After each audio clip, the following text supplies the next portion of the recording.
A'udzubillahi minasyaitonirrajim. Bismillahirrahmanirrahim. Assalamualaikum warahmatullahi wabarakatuh. Innal hamdalillahi nahmaduhu wa nasta'inuhu wa nastaghfiruh wa na'udzu billahi min syururi anfusina wa min sayyiati a'malina. May yahdihillahu fala mudhillalah wa may yudlil fala hadiyalah. Asyhadu an la ilaha illallah wahdahu la syarika lah wa asyhadu anna Muhammadan abduhu wa rasuluh la nabiyya ba'dah. Allahumma salli wa sallim ala nabiyyina wa habibina Muhammadin wa ala alihi wa sahbihi wa sallim ajma'in, amma ba'du. Alhamdulillah, pertama-tama marilah kita panjatkan puji serta syukur kehadirat Allah Subhanahu wa taala, yang mana pada kesempatan pagi hari ini kita dapat hadir kembali dalam majelis ta'lim dan majelis ilmu kita. InsyaAllah kita senantiasa berharap dan menjadikan sebagai sarana kita untuk saling kita menguatkan, mengingatkan, dan meneguhkan hati dalam iman dan amal soleh. Salam dan salawat tidak lupa mari kita sampaikan kepada Nabi Allah Muhammad sallallahu alaihi wasallam, keluarga, para sahabat, serta seluruh umatnya hingga akhir zaman. Alhamdulillah, ibu-ibu sekalian yang dirahmati Allah, mudah-mudahan semuanya dalam keadaan sehat walafiat. Dan pada kesempatan pagi hari ini, insyaallah sebelum kita melanjutkan topik yang ingin kita angkat yang berkaitan dengan tentu petunjuk-petunjuk ya Allah dan juga Rasulnya, terutama bagi mereka yang sedang diuji oleh Allah dengan sakit, dan bagaimana keadaan kita yang diberikan oleh Allah Subhanahu wa taala kesehatan. Sebelumnya saya mohonkan kepada salah seorang untuk membuka dengan tilawatul Quran. Mungkin siapa yang ingin mewakafkan, saya berharap bisa bergantian ini. Pekan yang lalu ada Ibu Citra ya kalau tidak salah ya. Mungkin ada yang ingin. Assalamualaikum warahmatullahi wabarakatuh. Silahkan. Alhamdulillah. Tafadhol. Ibu. Boleh, baik. Silahkan Bu, tarik.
قال الذين كفروا للحق لما جاءهم هذا سحر مبين أم يقولون افتراه قل إن افتريته فلا تملكون لي من الله شيئا هو أعلم بما تفيضون فيه كفى به شهيدا بيني وبينكم وهو الغفور الرحيم قل ما كنت بدعا من الرسل وما أدري ما يفعل بي ولا بكم إن أتبع إلا ما يوحى إلي وما أنا إلا نذير مبين قل أرأيتم إن كان من عند الله وكفرتم به وشهد شاهد من بني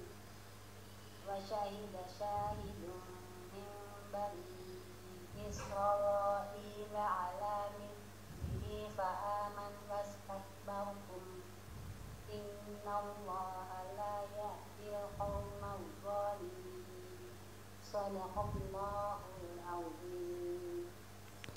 Alhamdulillah, jazakumullah khairan kepada Bunda Tari, insyaallah yang telah mengantarkan kepada kita. Mudah-mudahan insyaallah semakin mempersiapkan hati kita untuk kita menuntut ilmu dan petunjuk Allah Subhanahu wa taala. Mudah-mudahan Allah berikan keberkahan ilmu dan manfaat dalam kehidupan kita sehari-hari.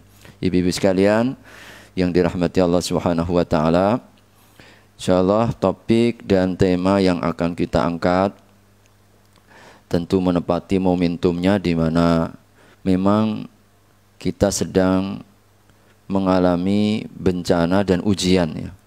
Kita sedang diuji oleh Allah Subhanahu wa taala dan sudah hampir 3 kali ya kita PPKM diperpanjang ya. Ini diperpanjang lagi hingga tanggal 6 Agustus ya. Tentu ini bagian dari ujian bagi kita bersama, baik yang sedang mengalami sakit maupun yang kita diberikan oleh Allah Subhanahu wa taala kesehatan. Maka tentu kita perlu satu petunjuk dan kembali ya untuk mengingatkan dan memperbaharui ya komitmen kita bagaimana sikap dan muamalah yang benar ya bagi seorang hamba yang beriman terkait dengan ujian dalam kehidupan termasuk sakit ini. Ibu-ibu sekalian yang dirahmati Allah, salah satu perkara yang kita sangat sadari dan fahami melalui ayat ini, surat Al-Mulk ayat yang kedua, bahwa Allah telah menciptakan kematian dan juga kehidupan. Alladzi khalaqal mauta wal hayata. Allah ciptakan kematian lalu juga dengan dan kehidupan. Bahwasanya Allah dahulukan kematian baru kemudian Allah iringi dengan kehidupan untuk mengingatkan bahwa hakikat kita sesungguhnya adalah mati. Kita sesungguhnya adalah datang dari kematian. Lalu kemudian Allah hidupkan. Ini adalah sebuah kenikmatan yang kedua-duanya oleh Allah Subhanahu wa taala jadikan untuk menguji, liyabluwakum. Jadi hakikat hidup dan mati adalah ujian dari Allah Subhanahu wa taala. Tentu ujian ini dalam rangka untuk menyeleksi ayyukum ahsanu amala. Siapa di antara kita ini yang terbaik amalnya? Maka ini adalah sebuah hakikat dan Allah Subhanahu wa taala jadikan kehidupan maupun juga kematian silih bergantinya keadaan ya, kadang senang, kadang susah, kadang sehat, kadang pun juga kita sakit ya. Kadang kita merasa lapang, kadang juga kita sempit. Seluruhnya ini adalah hakikat dalam kehidupan yang kadang bertolak belakang ya. Jadi sesaat kita mendapatkan kebahagiaan Tapi pada saat yang lain kemudian kita diuji oleh Allah Subhanahu wa taala dengan kesempitan. Itulah hakikat dalam kehidupan ini. Maka bagaimana agar kita menjadi hamba-hamba yang senantiasa tampil menjadi hamba yang terbaik. Ayyukum ahsanu amala. Allah Subhanahu wa taala dalam hadis atau ayat yang lain ya, surat Al-Anbiya ayat yang ke-35 juga menegaskan hal yang sama. Jadi ini menjadi sebuah dasar utama. Jadi menjadi sebuah standar utama yang mesti menjadi prinsip-prinsip yang harus kita yakini dan kita imani. Wa nabluukum bisyarri wal khairi. Kami akan uji kalian. Allah Subhanahu wa taala akan menguji kita. Wa nabluukum. Kita ini semuanya ini terus menerus ya. Bahasanya kalau dalam bahasa Arab ini yang kita dapatkan apa ibu-ibu sekalian adalah bahasa fi'lul mudhari', yaitu yang menunjukkan proses sekarang sampai yang akan datang. Berarti selama kita dalam ikatan hidup ini pasti akan mendapatkan ini. Pasti kita akan diuji oleh Allah Subhanahu wa taala. Bentuk ujiannya itu pertama bisyarr, berupa keburukan. Jadi Allah dahulukan sama ya, seperti dalam surat Al-Mulk tadi Allah dahulukan al-maut. Jadi kematian ya. Oleh sebab kadang memang kita merasa diuji dan kita menyadari bahwa itu ujian, selalunya seringkali kalau kita diuji dalam keburukan. Jadi keburukan itu seringkali orang baru menganggap sebagai sebuah ujian. Maka Allah dahulukan itu. Memang umumnya orang memahami ujian itu saat dalam kesulitan. Baru saya lagi sedang diuji, apa bu ujiannya? Sakit, apa gitu ya. Saya sedang diuji, kenapa? Mungkin lagi sedang jatuh ini.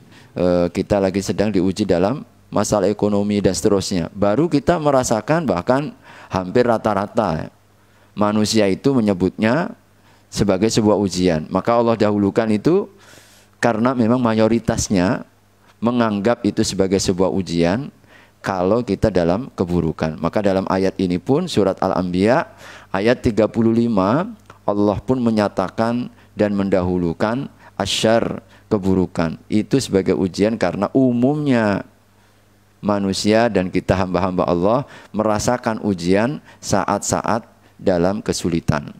Wal khair, dan juga kebaikan.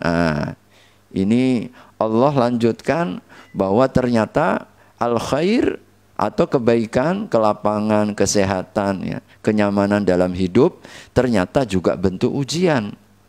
Nah, ini yang seringkali Allah akhirkan karena mayoritasnya atau rata-rata hamba Allah ini tidak menyadari kalau sedang dalam kesehatan, kalau sedang dalam kelapangan, ketika kita berada pada posisi-posisi yang menyenangkan. Jadi banyak yang tidak menganggap bahwa itu sebagai sebuah ujian. Tapi Allah Subhanahu wa taala ingatkan itu pun juga ujian. Maka ibu-ibu sekalian yang dirahmati Allah, kita tidak ada satupun yang selamat ya. Karena kedua-duanya sama-sama ujian.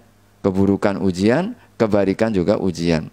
Sakit itu ujian, sehat juga ujian ya. Kita mungkin dalam kondisi kesulitan, miskin, fakir, kebutuhan. Ketika orang dalam kekayaan, ternyata juga ujian. Ketika kita menjadi masyarakat rakyat biasa, ternyata pejabat itu juga ujian. Maka semuanya kena kita. Jadi, dan hidup ini ya dinamikanya seperti itu. Pasang surutnya kan, dua pilihannya ini. Dan ternyata dua-duanya ujian Allah Subhanahu wa taala. Maka ini adalah hakikat kehidupan yang Allah tanamkan kepada kita agar kita lebih mampu untuk mempersiapkan diri. Ibu sekalian, namun kita yakin ya di balik setiap ujian Allah Subhanahu wa taala termasuk sakit yang sedang banyak melanda kaum muslimin, bahkan juga saudara-saudara terdekat kita, ini insyaallah kita selalu senantiasa mendoakan dengan doa-doa terbaik ya pada anggota majelis taklim kita. Jadi yang ada Ibu Wati yang mudah-mudahan insyaallah beliau dikuatkan oleh Allah, diberikan kekuatan, kesabaran, dan insyaallah segera diangkat penyakitnya pulih seperti sedia kala. Mudah-mudahan ini menjadi hiburan bagi saudara-saudara kita yang sedang mengalami sakit, dan bahwa di balik rasa sakit yang menjadi bagian dari ujian dalam hidup itu ada hikmah. Inilah kita berusaha untuk kita berusaha untuk menangkap hikmah-hikmah ini agar kita lulus, karena kita sedang diuji. Orang ketika diuji itu kan semuanya harapannya satu, lulus semua. Tidak ingin kita gagal, tidak ingin kita kemudian menjadi orang-orang yang gagal dalam ujian ini. Yang pertama, Ibu sekalian, kita mesti harus menyadari, dan bahkan ini diantara hikmah, ya, rahasia di balik ujian sakit, ya, salah satunya Allah hendak membawa kepada kita kembali kepadanya. Ibu-ibu sekalian, ketika Allah memberikan kita ini sakit, ternyata cara Allah yang terbaik untuk kita kembali kepada Allah. Ini ayatnya jelas ini ya, di dalam surat Al-A'raf ini. Mungkin boleh salah seorang bisa membacanya? Ada yang boleh membaca ayat ini dan terjemahannya? Silahkan Ibu siapa? Bu Wisnu boleh lah, Bu Wisnu. Silakan Bu Nani, silakan tafadhol.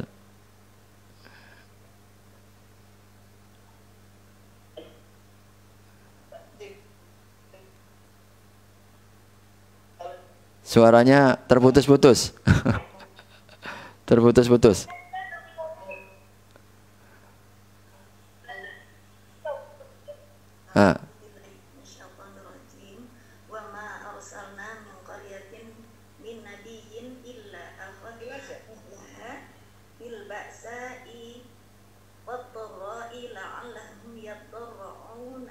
Baik. Kami tidaklah mengutus seorang nabi pun kepada sesuatu negeri, lalu penduduknya mendustakan nabi itu, melainkan kami timpakan kepada penduduknya keburukan dan penderitaan supaya mereka tunduk dengan merendahkan diri. Ya, surat Al-A'raf ayat yang ke-94. Ya, mohon izin mungkin speakernya agar dapat dimutkan. Suara-suara masuk. Ya.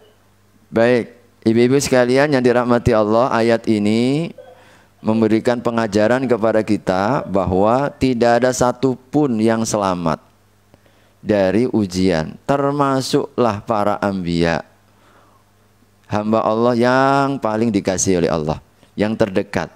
Bayangkan, jangan sampai kemudian kita mengira ya bahwa ketika diuji itu kita dibenci oleh Allah Subhanahu wa taala. Bahkan orang yang paling dikasih oleh Allah, kekasih-kekasih Allah, para anbiya, para rasul, ternyata oleh Allah Subhanahu wa taala tidak juga luput. Tidak ada seorang pun. Tidak ada seorang pun nabi, apalagi kita yang bukan nabi. Maka kalau kita katakan ya, jauh lebih berhak kita untuk diuji, kan begitu kan? Sedang nabi saja mendapatkan ujian tidak terkecuali. Kecuali apa kata Allah? Illa akhadna ahlaha bil ba'sa. Kecuali kami akan uji penduduknya dengan bil ba'sa. Nah ini di dalam ayat ini ba'sa itu kalau diartikan secara bahasa Indonesia hanya kesempitan. Tetapi kalau kita baca dalam tafsir-tafsir, ba'sa itu sesuatu yang terjadi dalam fisik kita. Jadi sesuatu yang terjadi dalam fisik kita, termasuklah di situ sakit. Maka ba'sa di situ kandungannya adalah sakit. Sakit secara fisik ini diuji oleh Allah Subhanahu wa taala. Wad-dharra maupun penderitaan ini yang terkait dengan harta. Jadi terkait dengan harta, kemiskinan, kefakiran, mungkin bencana-bencana alam dan seterusnya. Nah, penutup ayat ini Allah memberikan rahasianya. Ternyata Allah ketika menguji kita dengan rasa sakit, ketika kita diuji dengan kesempitan, kita diuji mungkin dengan kemelaratan dan kemiskinan, dan maka Allah Subhanahu wa taala ingatkan ya la'allahum yaddarraun. Mudah-mudahan mereka merendahkan diri. Ternyata ini menjadi rahasianya. Ibu-ibu sekalian, saat kita sakit ternyata hati lebih dekat dengan ketundukan. Jadi kondisi fisik yang lemah ternyata membawa dampak kepada apa? Hati yang semakin bening, pikiran yang kita semakin jernih. Jadi kita kemudian disadarkan oleh Allah Subhanahu wa taala sehingga orang ketika sakit hatinya lebih tunduk dan mudah menangis. Semakin dekat dia kepada Allah, banyak-banyak dia berdoa. Jadi ternyata ini rahasia. Maka subhanallah ibu-ibu sekalian, saat kondisi kita dalam kondisi lemah ini, mungkin mohon izin saya oke. Baik. Terima kasih. Ya, ibu-ibu sekalian yang dirahmati Allah Subhanahu wa taala, jadi dalam ayat ini kita mendapatkan rahasia sehingga kita jelas ya apa sikap yang mesti harus kita lakukan ya. Bahwa ketika kita sedang diuji termasuk sakit, dekat-dekatlah kepada Allah, banyak-banyaklah berdoa, semakinlah kita memperkuat hubungan kita dengan Allah Subhanahu wa taala. Dan ini adalah hikmah. Jadi ini adalah hikmah dan rahasia yang luar biasa. Banyak orang kembali kepada Allah menjadi jauh lebih baik. Mereka mendapatkan hidayah dan petunjuk Allah saat dia mengalami ujian-ujian kesulitan. Maka hikmah ini salah satu di antara nilai keberkahan. Kemudian ibu sekalian yang dirahmati Allah, ketika orang sakit, ini kita mendapatkan salah satu di antara ibadah yang luar biasa ya. Ini adalah ibadah sabar ya, yang akan kita dapatkan. Jadi Allah Subhanahu wa taala ketika menguji kita sakit, ternyata Allah hendak memberikan kepada kita satu pahala tanpa batas ketika kita sabar. Jadi ibadah sabar ini akan muncul saat kita sakit. Ya, betul-betul ketika kita sakit, tidak ada lain. Kita dihadapkan dengan kenyataan. Mau apa kita? Jadi badan lemah, muka kita pun juga tidak berseri ya. Kekuatan kita hilang ya. Memang kita betul-betul dihadapkan dan ditunjukkan kepada Allah Subhanahu wa taala kelemahan kita. Sehingga pada saat itu tidak ada lain kecuali sikap yang harus kita hadapi adalah dengan kesabaran. Dan ini bagian dari tadarruk tadi. Di surat Al-A'raf tadi ya, bagian dari tadarruk. Kita merendahkan diri kepada Allah dan kita berusaha untuk bersabar kepada Allah. Saat kita sabar ini subhanallah, kita berpeluang untuk mendapatkan pahala tanpa batas. Innama yuwaffas sabiruna ajrahum bighairi hisab. Orang yang bersabar itu pahalanya tanpa batas. Subhanallah. Maka ketika kita menyadari ini, insya Allah hati akan jauh lebih tenang. Ya, hati kita akan jauh lebih mudah untuk menerima ikhlas, ridha, menerima ketentuan Allah Subhanahu wa taala ini. Sebab Allah memberikan kebaikan kepada kita. Berupa apa? Pahala yang tidak terbatas. Sehingga dalam satu riwayat ibu sekalian, ini kelak pada hari kiamat, hadisnya sahih daripada sahabat Jabir, Allah Subhanahu wa taala menceritakan, Nabi SAW menyampaikan, tentu ini bagian dari wahyu Allah Subhanahu wa taala. Orang-orang yang dulu ketika semasa hidupnya badannya selalu sehat, yani afiat di situ ya. Yawaddu ahlul afiyah. Pada hari kiamat, yaumul qiyamah, golongan orang-orang yang sehat. Hina yu'ta ahlul bala'i tsawab, ketika orang-orang yang dulu di dunia mereka diuji oleh Allah Subhanahu wa taala di dunia lalu diberikan pahala di akhirat.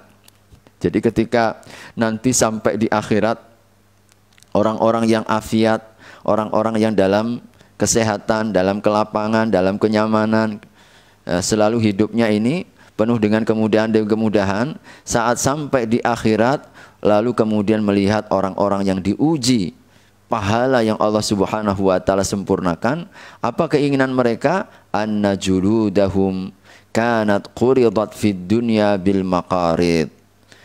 Mereka berharap andai kata kulit-kulit mereka dulu di dunia dipotong-potong jadi bil maqarid ya dengan gunting.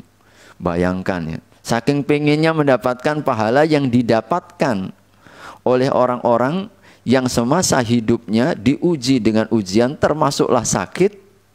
Jadi lalu dia berandai, cobalah kalau dulu saya dipotong-potong sajalah kulitku. Subhanallah. Maka ini adalah sebuah hiburan yang luar biasa. Nah, tentu ini yang akan menghapuskan dosa-dosa kita, bahkan tiket paling cepat kita masuk ke dalam surganya insya Allah. Nah ini Bibi sekalian adalah kesabaran ya bagi mereka-mereka yang sabar ya dalam kehidupan ini.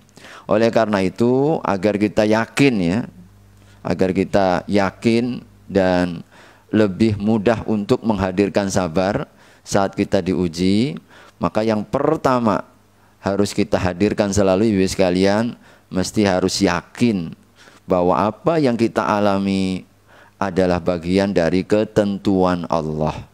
Ini adalah bagian daripada takdirnya Allah. Tidak ada yang terjadi, termasuk musibah sakit. Rasa sakit yang kita alami, ingat, ini adalah keputusan Allah. Maka ini yang harus kita yakin. Maka orang yang yakin seperti ini, dia pasti akan bersabar. Jadi ayatnya surat At-Taubah, ayat yang ke-51. Jadi surat At-Taubah ayat yang ke-51. Qul la yusibana illa ma kataballahu lana huwa maulana wa 'alallahi falyatawakkalul mu'minun. Nah, boleh Bu Suci dibaca terjemahannya, Bu Suci? Nah. Tampak Bu? Oh, pakai HP. Alhamdulillah. Unmute speaker. Speakernya boleh.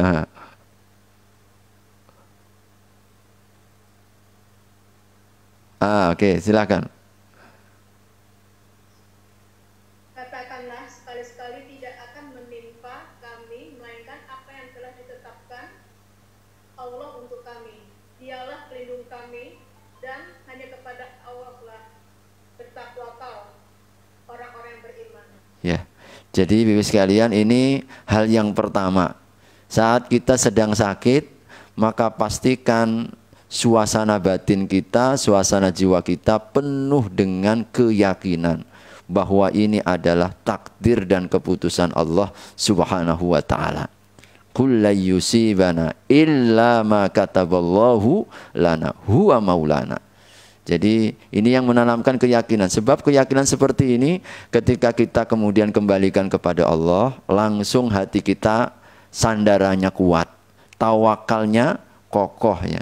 Keridhaan kita ini sangat-sangat teguh ya hati kita. Kita ridha, kita ikhlas. Ini keyakinannya. Oleh karena itu kita akan lebih bersabar ketika kita yakin ini daripada Allah. Allah Subhanahu wa taala yang menetapkan ini. Usaha sudah kita lakukan, ikhtiar sudah kita lakukan dalam konteks wabah penyakit pandemi Covid ini ya. Kita sudah pakai prokes ya, protokol kesehatan sudah kita lakukan. Jaga jarak, pakai masker kan begitu kan. Tapi ya kemudian kita tetap terkena wabah ini, ya tidak ada lain kecuali la yusibana illa ma kataballah. Inilah yang Allah tentukan. Jadi apa yang mesti kita lakukan? Wa 'alallah falyatawakkal. Dah tawakal ya kepada Allah. Kembalikan kepada Allah Subhanahu wa taala, pasti ada kebaikan. Sebab Allah yang Maha baik, tidak akan memberi kecuali kebaikan, dan juga tidak akan Allah Subhanahu wa taala menahan kecuali kebaikan. Allah menahan karena kebaikan, Allah memberi juga karena kebaikan. Ketika kita dihindarkan dari penyakit, maka itu juga adalah kebaikan Allah. Begitupun ketika kita terjangkit dengan penyakit itu juga bagian dari kebaikan Allah. Serahkan kepada Allah. Ini yang pertama, agar kita lebih bersabar ini. Jadi meyakini bahwa ini adalah ketentuan Allah Subhanahu wa taala dalam kehidupan kita. Yang kedua, Ibu sekalian, mesti harus kita hadirkan bahwa sakit itu bentuk kasih sayang Allah. Di mana Rasul sallallahu alaihi wasallam sebutkan dalam hadis Bukhari ini, lebih menyayangi kita dibandingkan orang tua, seorang ibu kepada anaknya. Jadi siapa yang meragukan. Ibu-ibu semuanya ini insya Allah ya betul-betul merasakan nih, perasaannya kepada anak-anaknya. Bahkan anaknya pun mungkin menyakiti kita, kita orang tua subhanallah tetap memberikan yang terbaik kepada anak-anak kita. Jadi subhanallah, karena orang tua ditabiatkan ya Allah subhanahu wa ta'ala jadikan perasaan seorang ibu kasih sayangnya ini sepanjang masa. Jadi sepanjang masa ya, bak mentari di alam semesta ini ya tidak pernah kemudian berhenti untuk memberi ya. Subhanallah, inilah seorang ibu. Tapi ternyata dalam hadis ini Allah lebih lagi sayangnya dengan kita. Ini hadisnya dalam riwayat ini ya disebutkan bahwasanya ketika Nabi SAW dalam satu tawanan, hadis Bukhari dan juga Muslim, lalu kemudian melihat seorang wanita ya, seorang wanita yang menjadi tawanan perang itu kemudian menyusui anaknya.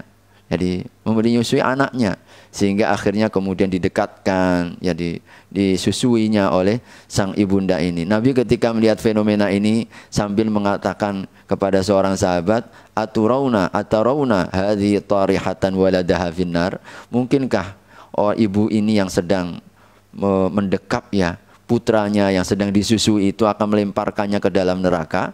Apa jawab para sahabat? Qulna la. Tidak mungkin wahai Rasulullah. Begitu sayangnya, begitu kasihnya sang ibu ini kepada anaknya sampai begitu kuat didekapnya ini.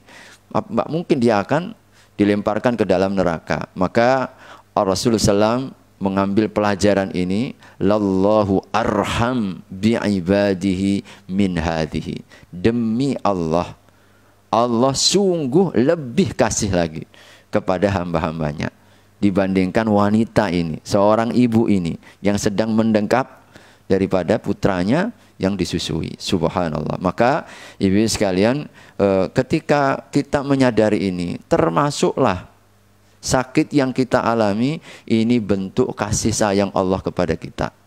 Allah bukan benci. Jadi sakit itu bukan karena kebencian Allah kepada kita. Oleh karena itu Nabi Ayub alaihissalam ketika beliau mengalami hampir 18 tahun, tidak terbayang Bu ya, 18 tahun beliau itu diuji oleh Allah dengan sakit. Doanya hanya kasih sayang Allah. Yang diiba adalah kasih sayang Allah subhanahu wa ta'ala. Maka ini termasuk di antara doa yang kita baca kalau kita sedang sakit. Apa yang dibaca oleh Nabiullah Ayub, 18 tahun beliau. Jadi seluruh sekujur badannya terkena sakit kudis begitu ya, sekujur tubuhnya tidak ada yang tersisa dari ujung rambut sampai ujung kaki kecuali lisan saja yang beliau bermohon kepada Allah agar jangan sampai masuk ke lisannya, sebab itu yang beliau gunakan untuk berzikir kepada Allah Subhanahu wa taala. Maka ini menjadi simbol ya, menjadi kemudian tonggak ya bagi setiap hamba-hamba Allah yang lain, kita yang datang setelahnya saat diuji sakit, baca bacaan Nabiullah Ayyub ini. Anni massaniyad-dur wa anta arhamur rahimin. Ya Allah, sungguh aku ditimpa penyakit. Anni massaniyad-dur, aku ditimpa penyakit ya Allah. Ya, beliau mengadukan ya. Allah tahu apa yang diujikan kepada hambanya, apalagi sampai 80 tahun, 80 atau 18 tahun ini. Anni masaniyaddur, beliau mengadukan anni masaniyaddur, ya Allah aku sedang ditimpa sakit ya Allah. Wa anta arhamur rahimin, sedang engkau adalah yang mengasihi segala yang ya sekasih-kasihnya yang mengasihi. Jadi diingatkan tentang dua. Kita belajar dari doanya Nabi Ayub ketika sakit ini. Pertama, ibu sekalian, yang disebut oleh Nabi Ayub adalah kasih sayang Allah.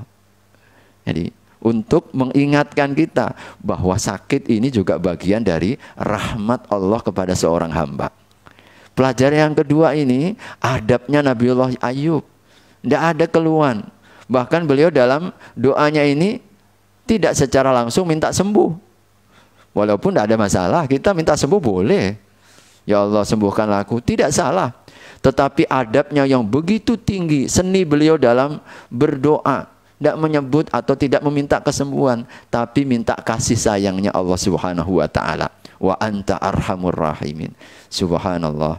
Maka ini yang kemudian menjadikan beliau di dalam surat surat Shad ya, disebutkan oleh Allah Subhanahu wa taala, inna wajadnahu sabira ni'mal abdu innahu awwab.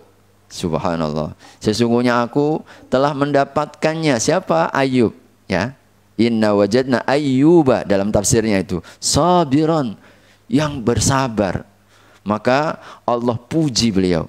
Nah ini kalau kita ini sabar, layak kita pun mendapatkan sama, ibu-ibu sekalian. Jadi kalau kita ini sedang sakit, seperti sakitnya Nabi Ayub, bahkan mungkin tidaklah seberapa sakit kita. Nabi Ayub sampai 18 tahun ya, beliau diuji dan sabar.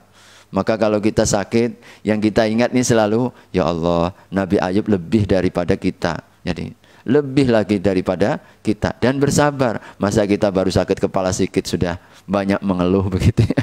Atau menyalah-nyalakan takdir dan lain sebagainya. Sabira, Nabi Ayub itu bersabar. Maka Allah puji, ni'mal abdu.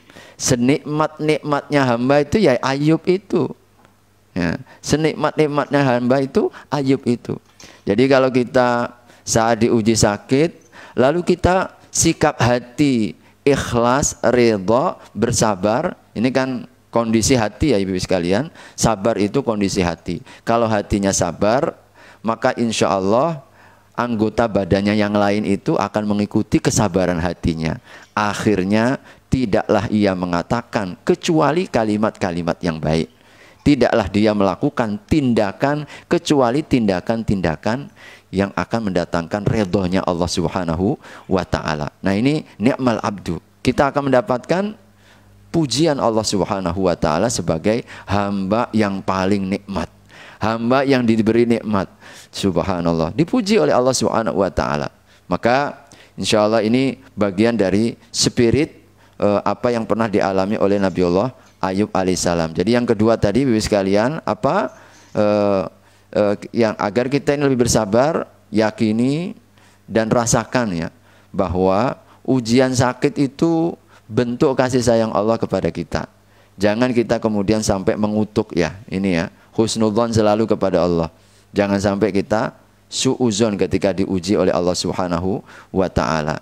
Jadi karena orang-orang yang diuji oleh Allah termasuk sakit sedang disiapkan oleh Allah banyak kebaikan. Nih ya, Allah menghendaki kebaikan kita. May yuridillahu bihi khairan yusib minhu. Nah, hadis Imam Bukhari dari riwayat Abu Hurairah. Siapapun yang dikehendaki baik oleh Allah, Allah tidak beri kita kebaikan ini, pasti akan diberi musibah, pasti akan diuji. Maka ingat, jangan sampai kita suuzon kepada Allah Subhanahu wa ta'ala. Termasuk ibu sekalian, saat kita sedang diuji oleh Allah sakit, sesungguhnya Allah hendak memberikan kepada kita hadiah kecintaan. Allah hendak memberi kita cintanya. Hadisnya At-Tirmidzi ini. Innallaha idza ahabba abdan ibtalahu. Allah itu kalau hendak memberikan cintanya kepada seorang hamba, maka ibtalahu. Allah akan uji dia. Masya Allah. Allah akan uji dia. Maka perkara-perkara ini, prinsip-prinsip yang ditanamkan oleh baginda Nabi ini, inilah yang insya Allah akan membangun dan menghadirkan, melahirkan kesabaran hati. Maka ini pentingnya ilmu. Nah, mudah-mudahan ini kembali mengingatkan kepada kita dan mudah-mudahan menjadi juga hiburan bagi saudara-saudara kita yang sedang ditimpa sakit ini. Jangan sampai kita malah mengeluh atau lebih-lebih mencela. Ya, mencela. Ada satu ketika dari sahabat Jabir, sesungguhnya Rasulullah SAW masuk ke tempat atau ke rumah Ummu Sa'ib. Namanya Ummu Sa'ib atau dalam riwayat Ummul Musayyib. Jadi kemudian ditanya, "Malaki?" Nah, Nabi ini kan menjenguk nih kan, "Malaki ya Ummu Sa'ib? Apa keadaanmu wahai Ummu Sa'ib?" Ditanya, "Bu Ummi Sa'ib, apa yang engkau alami?" Maka dia menjawab apa? Qalat al-humma. Panas ya Rasulullah. Tapi ketika beliau mengatakan panas sambil la barakallahu fiha. Nah ini tidak ada kebaikan ini di apa panas ini. Artinya yang muncul yang muncul dari lisannya adalah celaan terhadap sakit ini. Serta merta Nabi mengingatkan, la tasubbil humma. Hei Ummu Sa'ib, jangan kau cela ini panas ini, jangan kau cela. Sakit apa saja ya, sakit kepalamu, jangan kau cela. Mungkin sakit panasmu, jangan kau cela. Batukmu misalkan, tidak boleh kita mencela. Padahal sempat terungkap ini ya, namanya mungkin manusiawi ya, keadaan manusiawi ya. Ketika beliau mengalami itu langsung la barakallah. Tidak ada baiknya ini, tidak ada berkahnya ini, panas ini. Jadi sambil mencela keadaannya, maka Nabi mengingatkan, jangan kau cela daripada sakitmu itu, panasmu itu. Fa innaha tudhibul khataya bani Adam kama yudhibul kiru khabathal hadid. Apa kata Nabi sallallahu alaihi wasallam? Bahwa bahwa Allah Subhanahu wa taala menjadikan sakit kita itu penghancur dosa-dosa anak Adam. Sebagaimana Allah akan merontokkan al-kir. Al-kir itu karat-karat Ibu ya. Allah akan merontokkan karat-karat dari besi. Karat-karat besi. Jadi ketika besi itu dipanaskan, maka panasnya api merontokkan karat-karat besi. Begitulah bahwasanya ketika orang diuji dengan sakit, ternyata dia akan merontokkan semua merontokkan semua dosa-dosanya. Subhanallah. Oleh karena itu, mengapa ketika kita sedang sakit, dosa kita dicuci bersih, disitulah mengapa kemudian doa-doa kita mustajab. Jadi doa-doa kita mustajab. Bahkan pernah ada suatu ketika, ini saya membaca dalam beberapa buku tentang masalah ini, yaitu ada seorang salafus soleh yang sedang menjenguk orang yang sakit. Lalu kemudian orang yang sakit itu minta doanya, tolonglah doakan kepadaku. Apa kata sang salafus soleh ini? Kaulah yang berdoa. Sebab apa? Sebab engkau doamu mustajab. Jadi pada saat ini dosa-dosamu diangkat oleh Allah Subhanahu wa taala. Jadi ibarat seperti malaikat, tidak ada dosa. Jadi ketika orang yang sedang sakit itu tiga ya, raut wajahnya diangkat oleh Allah, termasuk dosa kekuatannya diangkat oleh Allah dan dosanya diangkat. Berarti yang tersisa apa? Semuanya amal soleh semuanya. Jadi dosanya diangkat, yang tersisa amal soleh semua. Bayangkan. Kalau misalkan kita diuji oleh Allah sakit 2 pekan, isinya semuanya amal soleh, tidak ada dosa. Masya Allah.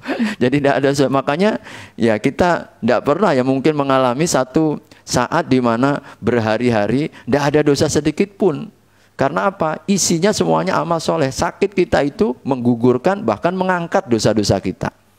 Subhanallah. Maka ini hiburan ya bagi kita semuanya. Kita nggak boleh mencela. Makanya mencela sakit tidak diperbolehkan dan termasuk su'ul adab ya kepada Allah Subhanahu wa taala, dan hanya akan celaan itu semakin menambah sakit batin kita. Adalah zahir kita, badan kita sakit, badannya pun rohaninya pun semakin sakit, perasaannya semakin sakit. Dengan apa? Dengan celaan-celaan itu.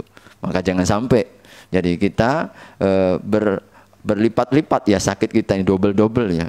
Sudah zahirnya badannya sakit, batinnya juga disiksa dengan sakit ya, karena tidak ridho. Jadi dan sakit ini Ibu sekalian, insya Allah ya, ini salah satu rahasianya juga menyadarkan tentang keadaan kita. Jadi manusia ini seringkali terlena nih ya. Allah Subhanahu wa taala sebut dalam surat Al-Infitar ini ya, ayat yang ke-6. Ya ayyuhal insanu ma gharraka. Apa yang memperdayamu? Apa yang memperdayamu? Jadi ternyata manusia ini banyak terperdaya. Biasanya terperdaya dan lalai karena dia memiliki kekuatan, karena dia punya kekayaan, karena dunia ada dalam genggaman, karena kesehatan, macam-macam memperdaya kita. Maka Allah kadangkala menguji kita. Diberikanlah kita ini sakit untuk mengingatkan bahwasanya ya Allah, selama ini ternyata aku telah jauh daripadamu. Aku telah terperdaya oleh kekuatanku. Baru ketika sakit kita dihadapkan, betul ya Allah, saya lemah ya Allah. Kita ini tidak punya kekuatan apa-apa. Semua daya kalau sudah sakit ini, jadi apa yang mau kita banggakan kan? Raut muka kita. Jadi kita mungkin mengalami kondisi-kondisi yang sangat-sangat lemah ya. Subhanallah. Maka ini yang kemudian membawa orang yang sedang sakit biasanya lebih mudah untuk kembali kepada Allah, bertaubat, taat, tunduk, ibadah, dan seterusnya. Sehingga sakit itu ternyata membawa keberkahan dan kebaikan bagi kita. Nah, kita ini dihadapkan dengan ini. Ya ayyuhan nasu antumul fuqara'u ilallah. Hai manusia, kau memerlukan Allah, kau berhajat kepada Allah. Kalian itu fakir kepada Allah. Kalian itu butuh dengan Allah Subhanahu wa ta'ala. Allah yang maha kaya. Allah yang maha terpuji. Nah, kadang-kadang ayat ini Bibi sekalian sering kita baca. Cuma kadang lalu aja begitu. Tapi sangat terasa sekali. Betul-betul hunjamannya sangat kuat saat kita sakit. Ya.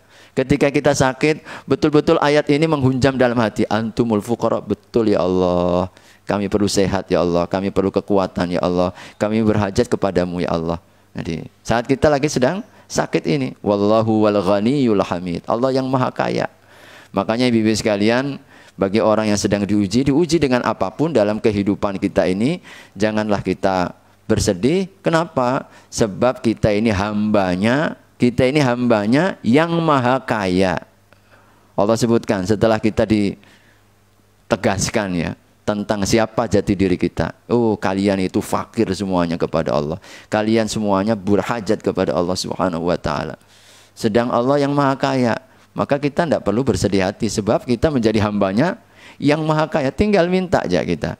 Minta solusi, minta kesembuhan, minta jalan keluar. Begitu. Allah yang maha terpuji. Jadi pujilah Allah selalu. Maka insya Allah Allah Subhanahu wa ta'ala akan memberikan kebaikan demi kebaikan kepada kita. Maka tentu yang terbaik bagi kita salah satunya adalah ikhtiar berobat ya ibu sekalian. Jadi bagi yang sedang ditimpa tidak menghalangi, bahkan tidak bertentangan tawakalnya kepada Allah dengan ikhtiar untuk mencari kesembuhan. Sama sekali tidak. Jadi sama sekali tidaklah menghalangi tawakalnya kepada Allah ketika seseorang melakukan atau mencari usaha-usaha kesembuhan. Sebab Allah yang menurunkan penyakit dan Allah pula yang memberikan kesembuhan. Ma anzalallahu da'an illa anzalalahu syifaan. Allah tidak turunkan penyakit kecuali pasti Allah telah memberikan obatnya. Ini harapan. Harapan insya Allah. Termasuk apa yang kita alami sudah hampir 2 tahun berjalan ini ya. Jadi ada virus corona 19 dengan mutasi, berbagai macam mutasinya. Yakin dengan izin Allah. Allah Subhanahu wa ta'ala hendak memberikan kepada kita dan membimbing kita kepada jalan keluar insya Allah. Jadi dengan izin Allah, asal kita tentu ketika diuji ini semuanya ya, kita harus mesti bersabar. Bersabar, jangan kita menyalahkan takdir, jangan kita berprasangka buruk kepada Allah Subhanahu wa ta'ala. Terus lakukan kita usaha-usaha yang bisa kita lakukan. Dan ini tidak menafikan dari tawakal. Salah besar. Jadi kalau kita tawakal kepada Allah tanpa usaha, kalau kita sakit, usahalah.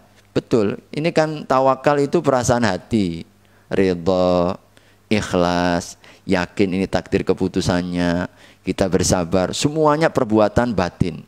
Tapi keyakinan kita mesti karena apa? Karena kita ini berpijak di bumi. Jadi karena kita ini sedang berada di dunia ini. Di dunia ini berlakunya adalah sunnatullah. Ada hukum kausalita, ada sebab musabab. Jadi sehingga Rasul sendiri yang menyatakan ini ada obatnya. Makanya Nabi perintahkan untuk berobat. Nabi SAW juga berobat. Masa kita tidak mau berobat ya? Nabi yang orang yang paling bertakwa, beliau juga diruqyah. Ya, termasuk juga masalah doa-doa. Ini salah satu saja ya ibu-ibu sekalian. Salah satu di antara doa. Artinya lengkap ya. Bagi seorang mukmin itu, baik secara zohirnya, dia mungkin mencari kesembuhan-kesembuhan yang sifatnya sunnatullah, ya tentu dari ahlinya. Nah kita pun juga jangan lepas orang yang beriman ini. daripada doa-doa ini. Sebab kita yakin bahwasanya obat seluruhnya itu bagian hanyalah bukan pemberi sebab. Bukan yang menyebabkan sembuh, bukan. Karena dia makhluk. Tapi Allah jadikan itu. Karena itu buktinya apa kalau bukan penyembuh? Kadang Allah Subhanahu wa Ta'ala berikan kepada kita kesembuhan yang secara logika tidak masuk akal. Banyak cerita-cerita orang sembuh karena sedekah. Orang sembuh karena berbuat baik kepada sesama. Banyak yang seperti itu. Jadi termasuklah doa. Karena yang menyembuhkan adalah Allah. Termasuk dalam doa ini kita diikat lagi. Ya, diikat lagi, dikuatkan lagi. Antasyafi. Engkau yang menyembuhkan segala penyakit, baik dengan sebab atau tanpa sebab, atau sebab-sebab yang kita anggap bukan sebabnya. Allah Subhanahu wa Ta'ala asy-Syafi. Allah menyembuhkan. Tadi Nabi Allah Ayub 18 tahun, ternyata sebabnya dengan izin Allah, air yang Allah Subhanahu wa Ta'ala cucurkan ya, Allah Subhanahu wa Ta'ala berikan ya melalui pijakan di bawah kakinya. Pijakan kakimu maka akan ada air. Ini kan sesuatu yang sebab yang kita sama sekali kalau logika akal dangkal kita, apa hubungannya? Subhanallah. Maka orang yang beriman senantiasa mereka yakin ya akan hal ini, sehingga seluruh dokter-dokter itu juga mereka mengatakan efektivitas obat itu hanyalah 30%. 70%-nya itu adalah keyakinan, keimanan kita dan kekuatan jiwa kita, hubungan kita dengan Allah. Nah, yakinnya itu 70%, obat itu hanya 30%. Makanya mestinya apa? Doanya yang harus lebih kuat. Hubungannya kepada Allah yang harus lebih kokoh. Jadi baru kemudian kita ambil ikhtiar-ikhtiar yang Allah Subhanahu wa Ta'ala berikan kepada kita. Dan terakhir, jadi sakit ini juga ibu-ibu sekalian, ternyata salah satu rahasianya menjadikan kita lebih zuhud ya di dunia ini. Agar jangan sampai ya kita ini menjadi hamba-hamba yang terikat dengan dunia. Jadi ujian dalam hidup ini kan, ya namanya kita diuji ini, salah satu cara Allah Subhanahu wa Ta'ala agar dunia ini tak lebih hanya dalam genggaman tangan saja. Nah, kita hanya membesarkan Allah dan membesarkan akhirat ya. Allah Subhanahu wa Ta'ala. Makanya pernah saya sampaikan, kenapa kita orang yang beriman digoncang sedemikian rupa dalam kehidupan dunia ini. Para ulama salafus soleh mereka mengatakan agar kalian tidak cenderung dengan dunia yang penuh dengan ujian ini. Itu hikmahnya. Kenapa kita ini jadi digoncang dalam hidup ini, jatuh bangun begitu luar biasa, begitu sulitnya orang-orang yang beriman. Bukankah kita ini sudah beriman? Benar, agar kalian tidak akan pernah merasa condong dengan dunia, agar hatimu tidak pernah puas dengan dunia ini. Dibuatnya sedemikian agar kita menjadikan dunia ini hanyalah sebagai bekal saja ya. Jadi bukan sebagai sebuah tujuan utama. Nah, mudah-mudahan dengan sakit ini lebih akan menghadirkan kezuhudan kita dalam kehidupan akhirat. Dan tentu ibu sekalian, salah satu di antara hikmah yang lain juga bahwa sakit ini akan mampu ya untuk melembutkan hati. Jadi hati lebih menghadirkan kasih sayang. Rasul sebutkan perumpamaan orang beriman dengan sesama yang lainnya itu seperti satu tubuh kan. Kalau ada satu anggota saja yang sakit, maka mestinya jadi sebagaimana tubuh dirasakan yang lain. Yang sakit mata, tapi tangannya yang mengkais ya. Mulutnya yang kemudian minum obat. Tidak kemudian dia protes kepada mata. Kau yang sakit minum obat yang pahit itu. Tidak. Kerjasama yang baik, mulutnya yang minum obat. Subhanallah. Rasul begitu luar biasa. Agar ketika kita sakit, pertama kita dirasakan, ternyata sakit itu berat ya. Sehingga hati kita lembut. Saat melihat saudara kita yang sedang sakit, kita pun juga mengalami ada rasa kelembutan hati, ada kepekaan kita. Bagaimana dulu ketika kita sakit, kan seperti itu. Sehingga harapannya seperti yang disebutkan Nabi, kita ada sunnah dan petunjuk untuk menjenguk ya. Ini salah satu motivasi Nabi kepada kita untuk menjenguk orang yang sakit, di mana Allah Subhanahu wa Ta'ala ketika kita menjenguk, datang menjenguk 70.000 malaikat mendoakan kita sampai sore. Kita kalau pagi menjenguknya, jadi selama pagi itu sampai sore 70.000 Bapak Ibu sekalian, sab'una alfa malak. Luar biasa, bukan 1 2. Kita mendapatkan 1 2 malaikat saja mendoakan sudah bagaimana? Bagaimana keadaan 70.000 malaikat mendoakan kita sampai waktu petang. Kalau kita menjenguknya waktu petang, kita didoakan sampai pagi itu. 70.000 malaikat. Wa kana lahu kharifun fil jannah. Masya Allah. Dan dia nanti akan mendapatkan naungan di surga. Masya Allah, luar biasa. Jadi ada jaminan.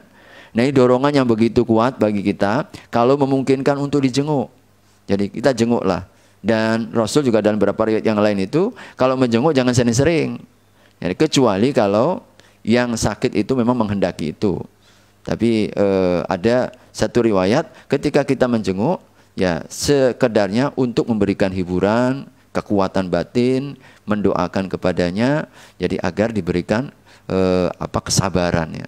Nah, ini salah satu di antara nilai keutamaan ya. Jadi ketika orang menjenguk orang yang sakit ya. Wallahu a'lam bishawab, ibu-ibu sekalian yang dirahmati Allah Subhanahu wa taala. Ini mungkin beberapa hal yang untuk mengingatkan kembali ya kepada kita petunjuk-petunjuk Nabi. Jadi agar menjadi kekuatan ya kembali saat kita sedang diuji, maupun juga ada di antara saudara-saudara kita diuji oleh Allah Subhanahu wa taala. Barakallahu fikum. Saya kembalikan kepada jamaah sekalian. Silahkan kalau kita langsung membuka kesempatan tanya jawab baik terkait dengan apa yang kita bahas maupun mungkin soalan-soalan yang lain, saya persilahkan. Silahkan. Alhamdulillah. Silakan Bu Uni. Assalamualaikum warahmatullahi wabarakatuh. Ustaz, kalau sakit itu kita menyikapinya ini teguran atau ujian, kan mungkin aja ini teguran, bisa juga ujian ya Ustaz. Apakah sakit ini memang benar-benar ujian atau teguran? Dan yang kedua itu kan kalau sakit kadang-kadang nih, saya pun sendiri pernah begitu dan saya juga pernah melihat orang terdekat saya itu kalau sakit kan mestinya kan kita lebih dekat kepada Allah, banyak beribadah, tapi kan kadang-kadang badan ini yang sakitnya atau sakitnya gimana membuat kita jadi ada rasa malas gitu ya. Terus apakah ini juga Allah tidak menghendaki kita untuk berbuat atau menebus dosa-dosa kita Ustaz? Itu Ustaz. Baik.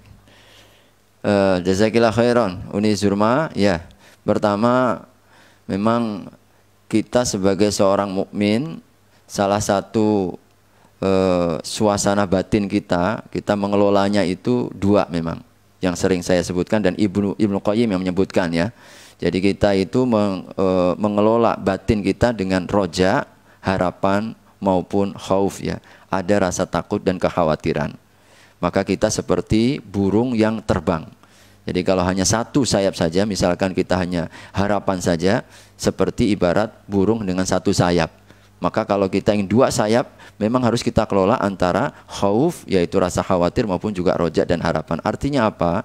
Saat kita diuji oleh Allah Subhanahu wa taala sakit, kita tanamkan harapan tadi. Harapan-harapan yang sudah saya sampaikan, bahwasanya ini adalah bagian daripada takdirnya Allah untuk memberikan kepada kita kebaikan. Ada rahasia hikmah di balik apa yang Allah timpakan ini. Jadi kita selalu husnudzon intinya. Itulah harapan-harapan kita. Diampunkan dosa kita, dikaruniakan kita cintanya, kemudian kita diberikan oleh Allah Subhanahu wa taala pahala yang besar, bahkan pahala tanpa batas karena kesabaran kita dan seterusnya. Nah, ini kita perlu harapan. Tapi pada sisi yang lain memang kita perlu juga mengevaluasi. Karena adanya musibah itu oleh Allah Subhanahu wa taala dalam ayat yang lain itu disebutkan bahwasanya musibah kita itu juga kesalahan kita. Ma asabaka fabima kasabat aidikum. Apa yang menimpamu itu adalah karena ulah dan tindakan kalian. Jadi ayat seperti ini juga menegaskan kepada kita bahwasanya kita diajak untuk merenung. Ya, kita melalui apa yang kita timpa itu pada saat yang sama, selain berharap kepada Allah pahalanya dari apa yang diberikan kepada kita, yang kedua juga perlu sebagai bahan evaluasi. Mungkin ada sesuatu yang ada sesuatu yang kita lakukan. Makanya tadi di surat Al-A'raf kan, ya tadarra'un itu artinya kita merendahkan diri. Merendahkan diri dengan kembali kepadanya. Kita taat kepada Allah Subhanahu wa taala. Berikut juga mungkin merendahkan diri ini mungkin karena dosa kita. Ya Allah, mungkin selama ini aku sudah lalai, aku sudah jauh daripadamu, aku mungkin sudah melupakanmu, ya aku terpedaya dengan kondisi keadaanku dan seterusnya. Nah, ini namanya muhasabah. Maka bagi seorang yang beriman tetap kita dengan dua hal itu. Jadi bahwasanya musibah itu bisa menjadi ujian dalam rangka untuk meninggikan derajat kita, menaikkan level kita, berpeluang mendapatkan pahala tanpa batas, tapi pada saat yang sama tadi kan menghapus dosa. Ya kan? Kata Nabi. Ketika Nabi mengatakan kepada Ummul Musayyib tadi, jangan kau cela, sebab dia menggugurkan dosa seperti rontoknya karat-karat besi ketika ditempa oleh api. Artinya ini kan berarti maknanya dengan sakit kita itu, kita diajak oleh Nabi Shallallahu Alaihi Wasallam ada dosa-dosa yang hendak dicuci. Oh, ini karena kesalahanku, dan kelembutan hati itu mempersiapkan itu. Kita ketika sakit itu betul-betul terbayang, ya Allah, kalau andai kata engkau wafatkan atau saat kondisi sakitku ini, ya kita kan banyak istighfar, astagfirullah, lebih dekat dengan kematian kan. Ketika kita sakit itu namanya antara jeda, meskipun mati tidak harus kemudian sakit, ya banyak orang sehat-sehat bugar kemudian meninggal juga kan. Artinya tetapi ketika ada pengantar sakitnya itu betul-betul kematian itu di pelopok mata kita. Ya, apalagi nggak ada yang menjamin seperti sekarang ini kan, ketika orang kena musibah wafat karena COVID ini tidak mengenal umur sama sekali. Yang muda ke yang tua ke, Masya Allah, terkena semuanya. Yang masih mungkin panjang kiranya umur 40-an, 50-an, 30-an, banyak juga yang terkena dan diwafatkan oleh Allah Subhanahu wa taala. Memang dalam kondisi seperti itu betul-betul ya, keberkahan sakit membuat kita dekat dengan Allah, kemudian kematian itu betul-betul di pelopok mata kita, sehingga kita lebih banyak bertaubat, beristighfar. Ya Allah, mungkin saya pernah apa yang kurang. Makanya salah satu ini mumpun saya teringat ya, walaupun tidak saya masukkan ya, bahwa Nabi Shallallahu Alaihi Wasallam ketika beliau menjenguk Sa'ad bin Abi Waqqas, beliau menjenguk, lalu kemudian sakit yang sangat kuat ya, bukan sakit biasa ya, sakit yang sangat kuat. Maka beliau selain memberikan hiburan, beliau pun kemudian juga memerintahkan, kau berwasiatlah, begitu.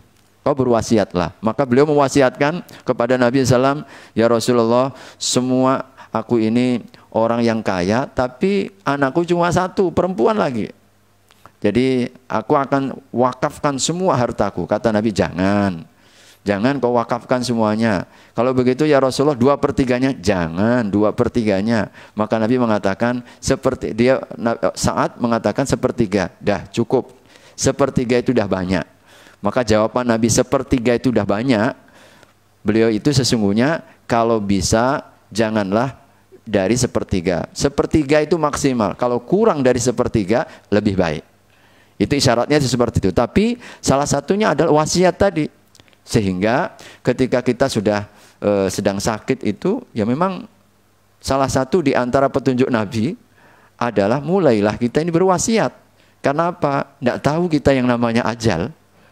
Jadi saat kita sakit, tapi ya jangan, kadang-kadang kita takut ya ibu-ibu sekalian, apalagi saya secara pribadi juga melakukan ya, ini malah dapatkan pikiran-pikiran macam-macam saat saya COVID, saya berwasiat macam-macam, malah istri kita yang ketakutan ya, ada apa ini nggak biasa, ya kan kita, kan memang sunahnya begitu, kita mewasiatkan, kita nggak tahu yang namanya ajal kan, wasiatkan tolong ini, kalau punya utang tolong ini masih ada ini, dan seterusnya. Nah itu namanya wasiat, ya karena kedekatan itu, dan bahkan kita kalau masih ada salah ya kadang-kadang memang begitu mudahnya, maafkan ya kalau mungkin selama ini begini, begitulah.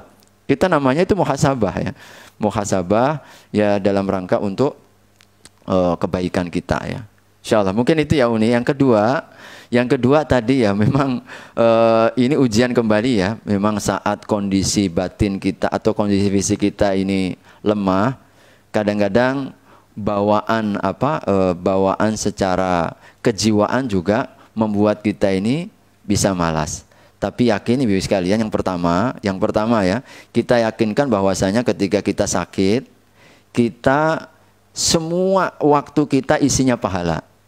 Ya, tadi kan sampai nanti kita disembuhkan. Jadi kalau 2 pekan, sebulan, 2 bulan, isinya kebaikan semuanya. Jadi tidak ada dosa. Sebab dosanya diangkat oleh Allah Subhanahu wa taala. Yang kedua, lakukan apa yang mampu kita lakukan. Jangan dipaksakan. Artinya kan Allah Subhanahu wa taala sayangnya kepada kita, Bu ya. Allah tahu kalau kita lagi sedang sakit itu kan kita lagi sedang lemah. Allah pun tahu. Makanya Allah kemudian turunkan. Itu bentuk kasih sayang Allah kepada kita. Tidak bisa wudhu, tayamum lah. Nah, kau nggak bisa berdiri, kau duduklah kan begitu. Sampai pun duduk tidak bisa. Kalian apa? Kalian berbaringlah. Apa yang bisa kita lakukan? Dan Allah janjikan dalam hadis Bukhari itu sempurna seperti keadaan kita waktu sehat. Jadi kalau misalkan kita waktu sehat suka baca Quran 1 juz, ya Allah, kita lagi sakit ini, gimana bisa 1 juz Pak Ustadz? Ya mikir sakit ini saja udah mata luar biasa ya, berjuang ya. Kita maunya tidur ya terus. Apalagi kalau minum obat yang memang efeknya tidur ya. Maunya tidur, nggak bisa kita sampai 1 juz. Insya Allah apa yang bisa kita lakukan? Enggaklah kita mungkin 1 juz. Jadi misalkan 1 halaman. 1 halaman pun tidak mampu. 1 lah 2, 3 ayat. Insya Allah kalau kita sudah punya kebiasaan setiap harinya 1 juz, saat sakit pun nilainya meskipun hanya 1, 2, 3 ayat sama dengan 1 juz pahalanya. Karena itu janji Nabi SAW ya. Maka kita diberikan pahala seperti waktu kita sehat. Artinya jangan sampai begini Ibu sekalian, kita waktu sakit lalu kemudian blank semuanya begitu, kosong semuanya, nggak ada amalan apapun. Akhirnya yang wajib pun tidak kita lakukan, ya kan? Maka minimalnya yang wajib jangan sampai kita tinggalkan. Kalau yang sunnah semampu yang bisa kita lakukan. Jadi yang sunnah misalkan karena kalau orang yang sedang sakit kan dapat rukhsah kan, bahkan boleh saja orang yang sakit itu sampai menjamak. Ya kan? Sampai boleh menjamak. Itu kan rukhsah keringanan itu. Kalau sudah boleh jamak, maka qobliyah ba'diyahnya kan tidak ada. Nah, jadi memang artinya amalan-amalan apa yang mampu saat sakit untuk kita lakukan dan jangan memaksakan diri.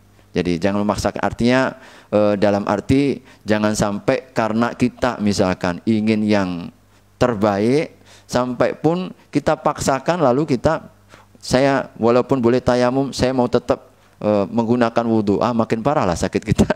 Kan begitu kan, makin parah nanti, nggak apa-apa, ambil rukhsahnya itu dan kita yakin bahwasanya Allah sedang mengkaruniakan pahala, bahkan tetap disempurnakan kita waktu sakit itu. Jadi ya mudah-mudahan malas itu ya memang manusiawi juga, tapi jangan sampai kemudian meninggalkan minimal yang wajib dan yang bisa kita lakukan. Banyak berzikir ya, terutama yang mudah-mudah lah kita berzikir ya.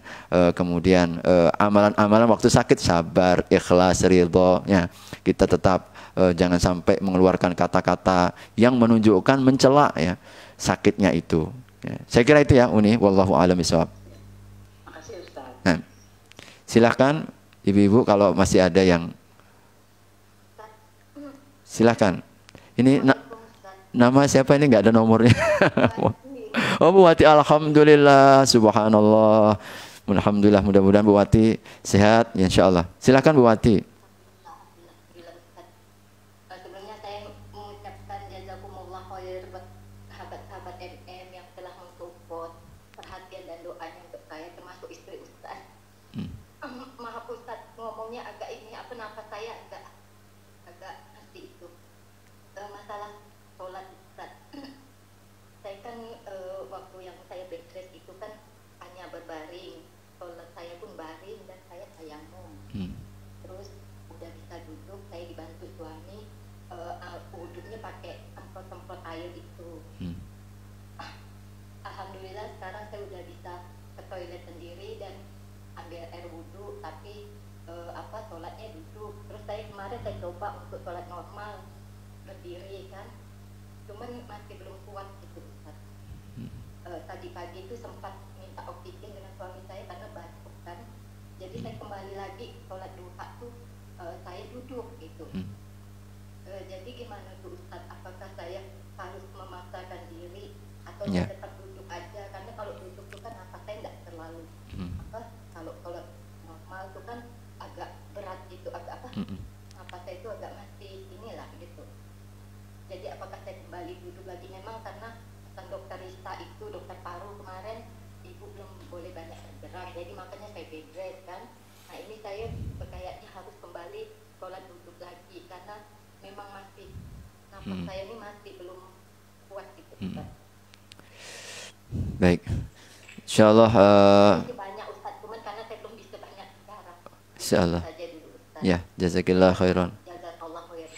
Terima kasih, alhamdulillah. Insyaallah kami senang sekali Bu Wati bisa bergabung dan mendengar suaranya kembali ya. Subhanallah. Alhamdulillah. Jadi begini ya, memang ketika kita sakit, jadi dalam kondisi-kondisi kita tidak bisa melakukan secara normal ya, maka itulah yang bentuk kasih sayang Allah, adanya hukum keringanan. Jadi semua ketika sudah terasa berat, maka syariat itu langsung meringankan, diringankan. Tapi nah ini ya rahmatnya Allah kepada kita, pahalanya sama. Itulah indahnya ya. Ya karena Allah tahu kalau kita dalam keadaan normal pasti nggak begitu. Kita udah terbiasa misalkan dalam keadaan sehat sholatnya berdiri. Kalau sholat berdiri kan pahalanya sempurna. Kata Nabi memang betul kalau sholat kita duduk pahalanya separuh. Itu bagi mereka yang bisa berdiri tapi dia memilih duduk. Nah itu baru separuh. Tapi kalau memang kemampuannya hanya duduk karena keadaan, jadi maka berlaku hadis tadi, hadis dalam Bukhari bahwasanya Allah Subhanahu wa taala tetap menyempurnakan ya, tetap menyempurnakan pahala kita seperti keadaan waktu kita sehat. Nah, ini yang kemudian menjadi hiburan kepada kita dan kita tidak kemudian tetap bersyukur kepada Allah Subhanahu wa taala. Oleh karenanya ketika misalkan memang kapan kita mulai berdiri atau kapan kita mulai duduk, maka memang para ulama kita lebih mengetahui keadaan kita. Tentu yang pertama kali kita lakukan yang normal. Coba kita lakukan normal dulu, berdiri. Nah ternyata setelah kita coba berdiri masih nggak mampu. Kita mungkin nafas semakin berat, terengah-engah, jadi terputus-putus misalnya seperti itu. Ya udah langsung pada saat itu langsung ya kita duduk. Jadi berarti kita selanjutnya berarti baru bisa duduk. Nah, nanti bahkan para ulama kan mereka mengatakan, jadi misalkan kalau kita nanti di tengah jalan kok terasa kok agak ringan, kok agak enak, maka kita kembali kepada berdiri lagi. Kan begitu kan? Jadi kita berdiri. Tapi kalau memang sudah kita coba kok tidak mampu, ya sudah kita duduk dan insya Allah ini tetap ya pahalanya sempurna karena keadaan. Bukan karena kemauan kita kan. Jadi Allah tahu keadaan kita, lalu kemudian kita melakukan sesuai dengan keadaan itu. La yukallifullahu nafsan illa wus'aha. Berlaku itu lagi ya. Jadi Allah tidak memberikan beban berat ya kepada kita sesuai dengan, kecuali dengan kemampuan kita. Oleh karena itu memang dalam kondisi-kondisi sakit akhirnya kan berlaku hukum-hukum yang macam-macam ya. Ada sholat kita, mungkin wudhu kita, sampai mandi kita pun diganti dengan tayamum, sampai pun kemudian juga puasa kita bisa gugur ya. Jadi bahkan yang sholat pun boleh kemudian dilakukan secara, kalau tidak memungkinkan ya, tidak memungkinkan kita dilakukan secara boleh qashar tapi nggak menjamak. Mohon maaf ya, saya ingin revisi ya. Orang kalau sakit itu, jadi sakit itu normalnya yang pertama adalah lakukan pada waktunya. Jadi lakukan pada waktunya dan tidak menjamak. Itu normalnya ya. Sebab bolehnya menjamak itu pada waktu safar, yaitu pada waktu bepergian saja. Jadi bepergian itulah kita dibolehkan untuk menjamak ya. Nah, tetapi kalau ini tidak memungkinkan, keadaan yang tidak mungkin ya, maka baru alternatif yang kedua. Artinya jangan misalkan kita masih mampu untuk melaksanakan pada waktunya. Jadi pada waktunya lalu kita mengambil pilihan ini. Padahal jadi normalnya kalau untuk jamak itu hanya berlaku pada bepergian. Tapi kalau tidak memungkinkan, Jadi karena kondisi yang cukup berat ya, maka bolehlah kita baru kembali kepada hukum darurat yang kedua, baru kita menjamak. Begitu ya. Insya Allah ya Bu Wati, jadi silahkan dilakukan yang paling memungkinkan. Dan jangan kita paksakan, sebab insya Allah pahala kita tetap sempurna, jadi karena keadaan itu ya. Insya Allah. Wallahu a'lam bishawab.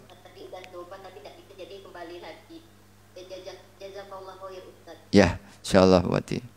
Silahkan ibu-ibu kalau ada yang ingin menambahkan. Informasi juga boleh. Ini banyak informasi Bu Nani, ini banyak informasi ini. Ya.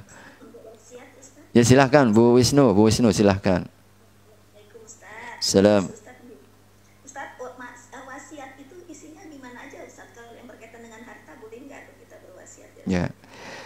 Jadi wasiat itu salah satu di antara petunjuk yang memang selama ini yang difahami orang kalau yang merasa dirinya sudah dekat dengan kematian. Tapi sesungguhnya saat orang sakit, ketika kita sakit, karena sakit ini seringkali menjadi pengantar bagi kewafatan ya, meninggalnya seorang hamba, maka saat kita sakit memang disunnahkan. Bahkan itulah petunjuk Nabi ketika beliau memerintahkan kepada Sa'ad bin Abi Waqqas ya untuk mewasiatkan. Wasiat apa?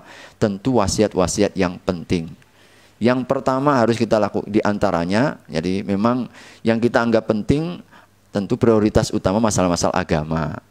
Jadi masalah agama, di antara misalkan kita menghendaki mungkin istri kita, suami kita ke anak kita nanti setelah mama meninggal atau bapak meninggal, tolong ini jaga sholatnya, jangan sampai berantem sama saudara, ini tolong yang akur, saling menolong di antara kalian. Atau hal-hal yang penting, tolong jangan Qur'annya jangan tinggalkan dan seterusnya. Bahkan misalkan mama ingin sekali kalau andai kata mama meninggal nanti, adik misalkan anak-anak abang misalkan tolong hafalkan Quran misalkan begitu. Ini cita-cita mama. Nah ini kan jadi support yang luar biasa ya. Ini salah satu hal-hal yang terkait dengan agama, keagamaan. Kemudian juga hal-hal yang terkait dengan masalah-masalah yang pengurusan jenazah. Itu penting untuk kita wasiatkan. Jadi tolong mama nanti kalau meninggal jangan ada yang nangis misalkan. Jadi jangan ada yang nangis, insya Allah relakan. Jadi jangan lakukan ini misalkan macam orang yang ketika nanti insya Allah secara khusus akan kita bahas juga tentang masalah-masalah yang terkait dengan kematian ya. Apa adabnya dan juga berikut sunnah-sunnahnya dan hal-hal yang mungkin bid'ah-bid'ah dalam kematian ya. Kan ada di masyarakat kadang-kadang kalau sudah menangis kadang tolong nanti bawah keranda misalkan gitu. Jangan ada yang di bawah keranda misalkan, atau kita tolong kalau ada yang mama atau bapak nanti meninggal, nggak usah ditunggu-tunggu lagi, segera mungkin untuk dimakamkan. Mungkin kita punya saudaranya sedang di luar negeri, dah relakan saja secepat mungkin. Misalkan ini kan yang baik-baik ya. Jadi yang baik-baik seperti itu. Kemudian kalau ada wasiat, tolong jangan dibangun kuburnya misalkan. Ini kan yang sesuai dengan sunnah ya. Jangan bangun kuburnya, jangan pakai ini, jangan pakai itu dan sebagainya. Jadi cukup apa adanya. Ya sebenarnya kan banyak adat-adat di masyarakat kita yang susah juga ya. Saya beberapa kali dan sering kali ya ketika bertakziah itu kadang ketika keranda dikeluarkan misalkan ya harus menggunakan payung. Payung itu harus ada. Padahal nggak ada. Jadi payung di atasnya ya, di atas kerandanya sampai ditaruh di kuburnya macam-macam. Nah ini hal-hal yang kira-kira mana-mana yang sunnah, mana-mana sesuai dengan petunjuk, maka itu juga kita wasiatkan. Nah, ini hal yang penting. Berikut juga ini jangan hal yang terkait dengan harta. Jadi keluarkan dulu dari wasiat misalkan kalau ada yang ingin kita wakafkan. Tapi nggak boleh lebih dari sepertiganya. Selebihnya pisahkan untuk warisan orang anak-anak kita. Kalau memang ada yang wakaf, kita wakafkan atau sedekahkan. Tolong nanti sisihkan ini untuk panti asuhan ini, untuk pesantren ini, untuk ini dan seterusnya. Boleh, tapi tidak boleh lebih dari sepertiga. Setelah itu, barulah kita wasiatkan misalkan terkait dengan misalkan mama pengen nanti harta yang kita tinggalkan ini tolong bagi secara hukum Al-Quran. Nah, misalkan seperti itu ya. Al-Quran, tolong nanti konsultasikan, jadi bagi dengan baik-baik. Ini mama punya harta di sini, punya harta di sini, punya harta di sini misalkan. Nah itu boleh kita sampaikan. Jadi memang wasiat itu semua kebaikan, baik kebaikan dunia terlebih kebaikan akhirat, itu yang kita pesankan ya. Nah kalau nanti di surat Al-Baqarah 282 itu kan ayat terpanjang tentang masalah wasiat juga itu. Masalah wasiat. Nah ini perlu ada 2 saksi. Jadi secara tertulis boleh atau kita secara lisan tapi disaksikan oleh dua orang. Jadi wasiat kita itu. Begitu ya Bu Wisnu ya, wallahu alam. Ya, silahkan Bunda Tari. Ah, ini siapa ya? Assalamualaikum. Oh ya ya. Silakan Bu Tari, Bunda Tari, silakan. Misalnya ini Ustaz, kita dalam perkumpulan atau ya biasalah dalam online juga atau apa, dosa penyimak kita tanpa sengaja tiba-tiba atau teman atau orang-orang yang dalam perkumpulan kita tuh menggibah atau mengkritik segala macam orang menggibah.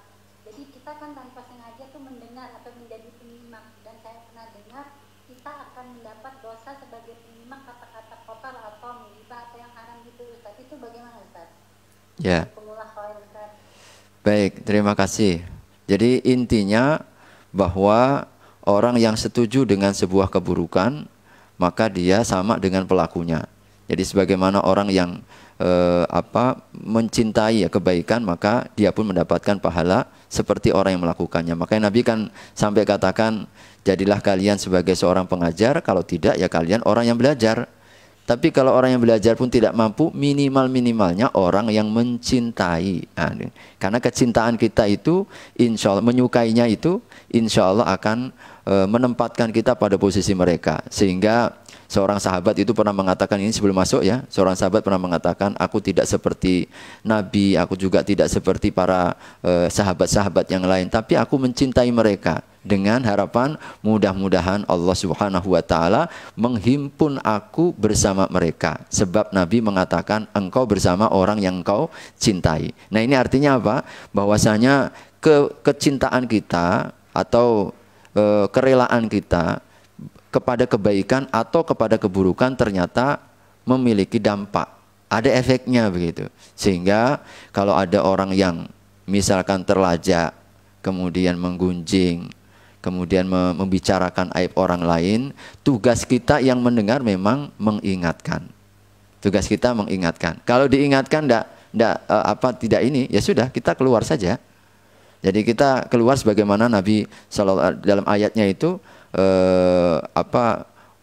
di surat Al-Mudaththir itu kan wa kunna nakhudu ma'al khaidin. Wa kunna nakhudu ma'al khaidin. Itu artinya apa? Kami ini bersama-sama. Jadi nakhud itu kalau bahasa asalnya khadha yakhudu itu menyelam. Tetapi maksudnya di situ artinya menyelam, ada keburukan, ada orang-orang berbuat buruk, lalu kita menikmatinya juga begitu, ikut menyelaminya meskipun kita tidak berbuat. Itu artinya kita tidak mencegah. Nah, bentuk pencegahan itu kan pertama melalui lisan, atau kita pertama melalui kekuatan kita, yaitu dengan misalkan ya dengan kekuatannya, atau dengan lisan, atau minimal dengan hati. Jadi hati ini kalau tidak memungkinkan ya kita untuk meninggalkan ya, kita untuk menjaga, tapi kita mengingkari dalam hati meskipun itu selama-lamanya iman. Tapi minimalnya kalau bisa kita lakukan, apalagi mungkin teman sepengajian atau teman sejawat yang kita sama-sama begitu ya, sama-sama muta'alim ya, sebagai orang-orang yang sama-sama murid dan seterusnya, kita mungkin lebih mudah ya untuk menegurnya.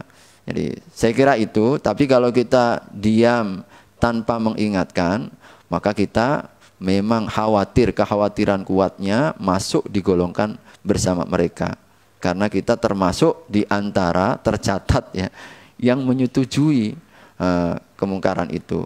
Sehingga tentu dengan adab ya ibu-ibu sekalian, ketika kita menegur siapapun ya, jadi dan selalu dalam seni menegur ini kita dicontohkan oleh Allah Subhanahu wa taala bagaimana perintah Nabi Musa dan Harun ketika diperintahkan untuk menyeru kepada Fir'aun. Faqula lahu qawlan layyina. Maka bicarailah mereka itu dengan kalimat-kalimat yang lembut, yang baik. Kalimat-kalimat yang lembut dan baik. Maka para ulama ahli tafsir, jadi mereka mengatakan bahwasanya ini kepada orang yang mengaku Tuhan. Yaitu Fir'aun kan mengaku Tuhan. Tapi perintahnya selembut itu. Bagaimana kalau kita menegur orang yang beriman kepada Allah? Tentu harus lebih lembut lagi. Makanya pernah suatu ketika Harun ar-Rasyid itu ditegur oleh seorang masyarakatnya dengan sangat keras. Dengan sangat, artinya dengan cacian, dengan celaan. Maka Harun ar-Rasyid, beliau faham ya tentang Al-Quran.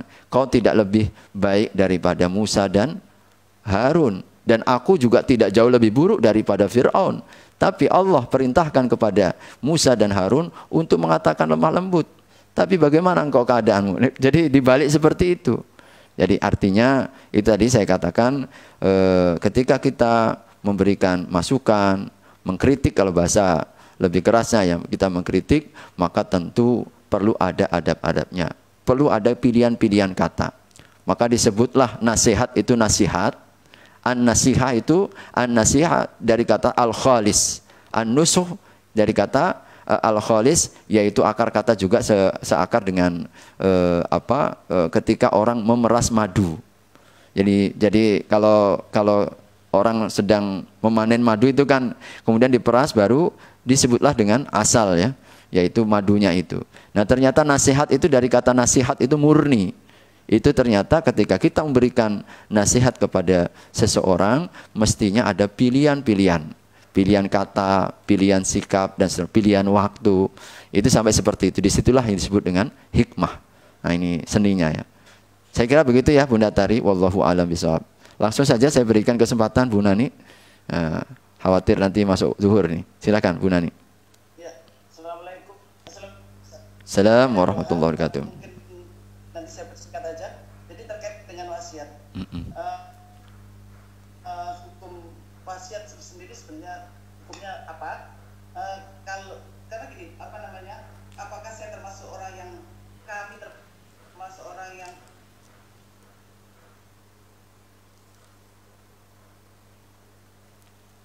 Halo, terputus Bu Nani. Jadi karena dulu kami ini kan pindah-pindah. Jadi gini Ustaz, terkait dengan wasiat. Jadi kami ini kan hidupnya pindah-pindah. Itu tidak ada. Jadi kami itu sudah ngasih arahan ke anak-anak. Ini kalau orang tua tiba-tiba nggak ada.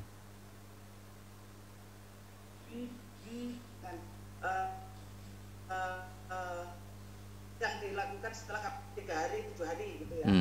Atau kaitannya dengan hidupnya, misalnya saya bilang dokumen, bahkan semua data orang-orang yang berurusan dengan kami gitu. Itu apakah itu kaitannya karena kita yang dalam tanda kutip itu terkait dengan masuk wasiat atau kaitannya dengan ketakutan ya, misalnya apa ya bahasa ini, terkait dengan wasiat. Yang kedua, waktu kami sakit kemarin itu, alhamdulillah kalau secara sakitnya sendiri saya tidak terlalu bermasalah, tapi saya sempat dalam tanda kutip memang emosi, kalau bilang ini marah-marah karena terkait sama-sama pasien dan capek. Apakah itu tidak sabar atau apa ya?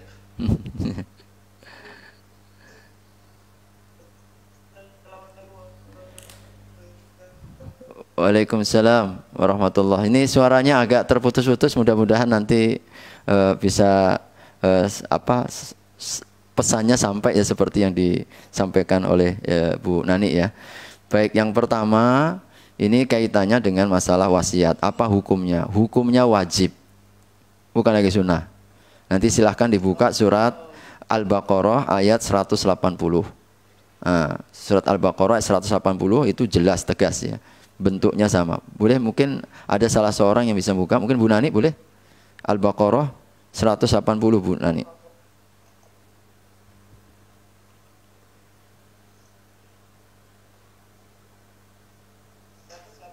Ya.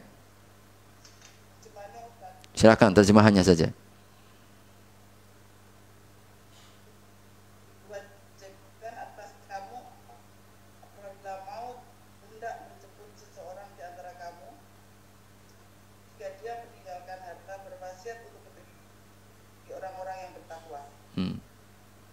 Baik.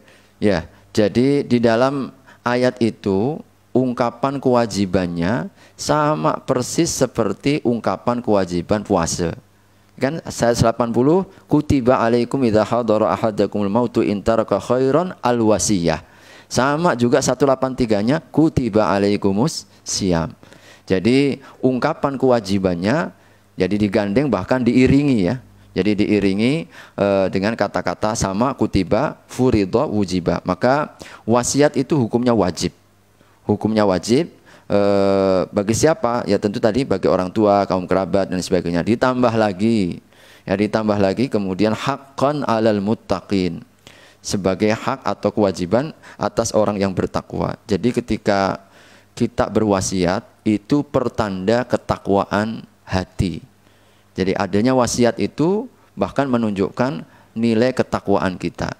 Jadi, nah ini bentukkan kehati-hatian. Takwa itu kan berhati-hati. Kita untuk memberikan ya arahan-arahan mana yang, makanya wasiat itu kan kebaikan-kebaikan.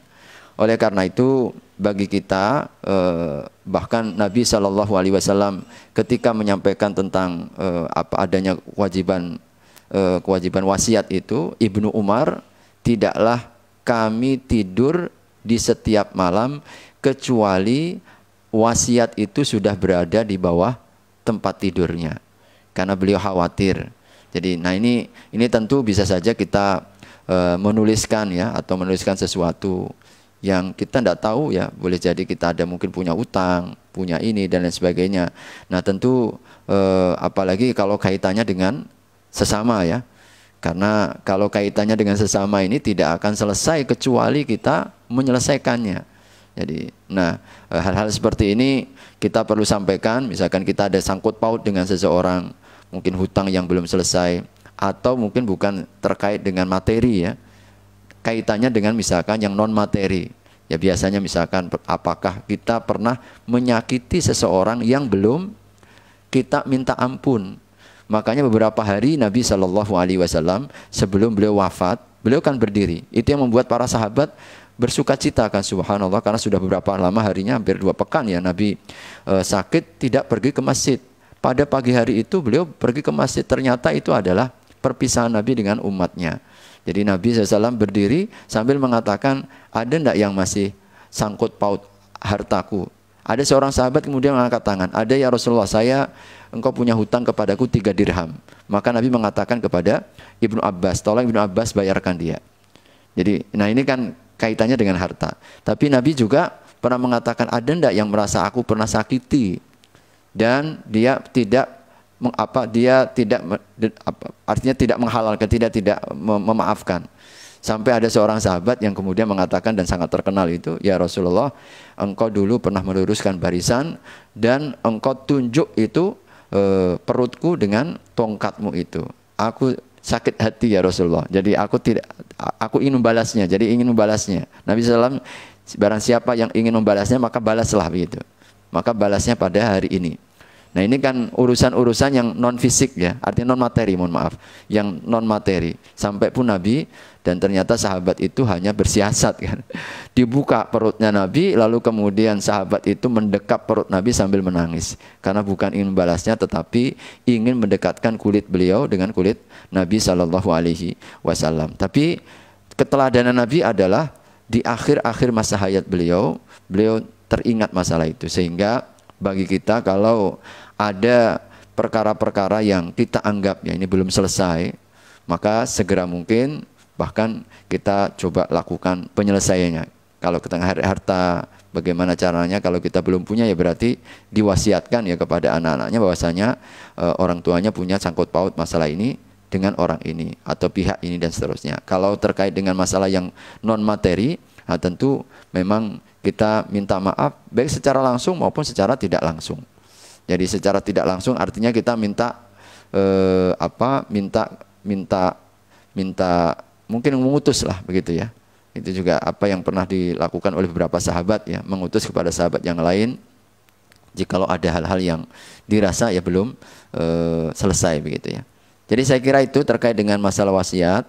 Kemudian terkait dengan masalah sakit ya, memang kondisi fisik ini kadang mempengaruhi kejiwaan tadi. Bisa rasa malas tadi kata Uni Zurma ya. Juga kadang-kadang temperamental ya. Jadi lebih sensitif tadi, lebih sensitif. Apalagi ya terus terang ketika kita isolasi mandiri. Jadi isolasi mandiri di mana mungkin ibu-ibu atau mungkin kita juga merasakan ya. Ketika kita betul-betul dikucilkan kan dalam kamar sendirian, yang lain mungkin tidak negatif, yang lain negatif, kita sendirian, perasaan-perasaan kejiwaan itu ternyata ada rasa kurang perhatian, ya. Maksudnya gini, kami kan isolasi sekeluarga, ya. Sama-sama sakit lah juga. Tapi di situ pasien terputus-putus, Bu Nani. Pun makanan di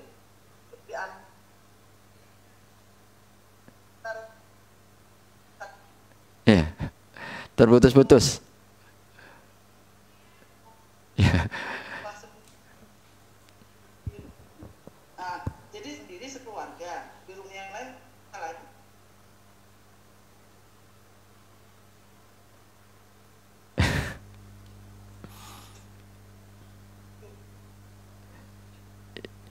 Ya, sinyal Bu Nani ya mungkin insya Allah terkeluar Bu Nani masalah sinyal. Ya baik, ya mudah-mudahan nanti bisa dituliskan atau apa. Jadi yang jelas ya artinya kalau kemudian ada suasana batin yang mendorong kita untuk misalkan marah atau emosi dan lain sebagainya, saya kira pada tahap-tahap tertentu. Jadi boleh kita katakan manusiawi. Jadi namanya kejiwaan manusia apalagi dalam kondisi-kondisi yang mungkin kita down begitu ya secara fisik kemudian terbawa kepada perasaan. Ya bagaimana pandai-pandainya kita kemudian untuk mensiasati perasaan itu.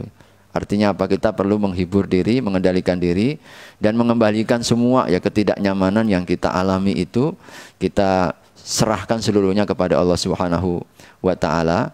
Yang mudah-mudahan dengan cara seperti itu hati akan jauh lebih lapang ya untuk menerimanya ya. Pokoknya kalau kita kembalikan kepada Allah ini kan kita pun serasa langsung mendapatkan selain mendapatkan ini ya kekuatan ya, sehingga kita lebih lapang, bisa lebih menerima ya keadaan tidak nyaman itu, baik dari keadaan diri kita maupun perlakuan dari orang-orang sekitar kita. Jadi saya kira mungkin itu ya Bu Nani, mudah-mudahan sesuai dengan ini karena saya separuh-separuh juga menangkapnya agak terputus-putus ya.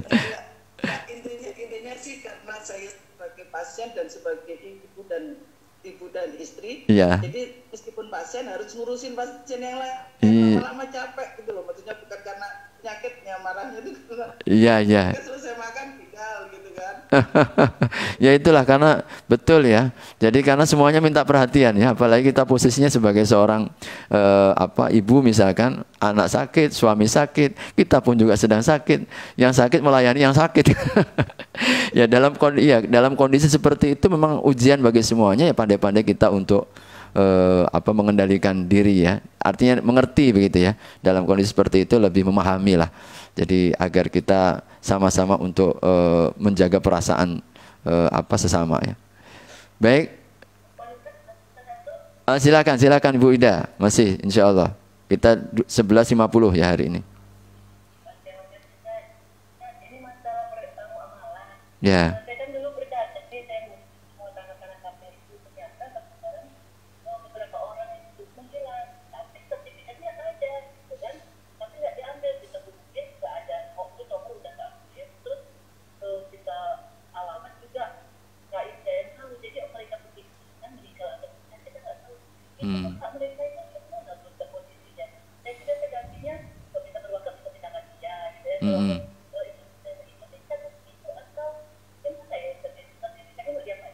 Ya, baik.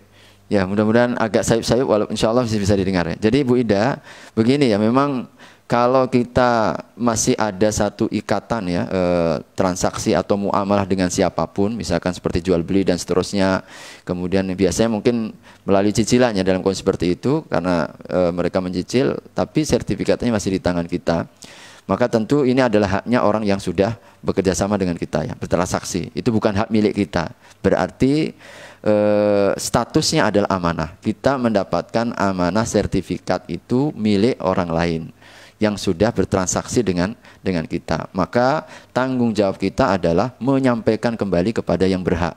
Kalau kita mengetahui jelas harus dikembalikan. Tapi kalau kita nggak tahu berarti ahli warisnya. Sampai pun kalau ahli warisnya nggak ketahuan entah di mana ini, misalkan ya, andai kata seperti itu, jadi statusnya bukan milik kita, tetapi para ulama itu sarankan, maka alihkan kepada jalan-jalan kebaikan. Jadi apakah disedekahkan, apakah diwakafkan, maka insya Allah seperti itu. Jadi kita wakafkan. Tapi